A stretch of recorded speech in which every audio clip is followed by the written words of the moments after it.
Ginkompirma sang Bureau of Immigration nga mag-aumpisa na sila sang deportation proceedings batok sa ginapahayag importer sang luxury vehicles nga ginapanigihan sang kontraktor nga sanday Sara kag Curly Discaya nga naulamin sa kontrobersal nga flood control corruption scandal.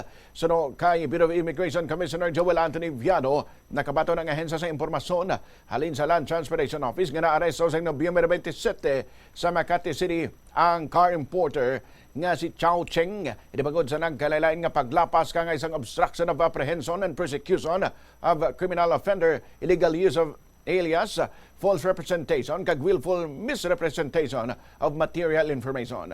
Sandig sa records ng LTO, nagamit si Chow sang alias nga Martin Zhao. Sa subong naka-detain si Chow sa Philippine National Police sa Highway Patrol Group sa Camp Crame, Quezon City. Matandaan nga nag-umpisa sa Nobyembre 20 ang public auction para sa 7 ka luxury cars sang mag-asawa nga Discaya. Ginabulubanta 100 million pesos ang wala pa nabayaran nga buwi sa pagsulod sang 13 sa 30 ka mga luxury vehicles.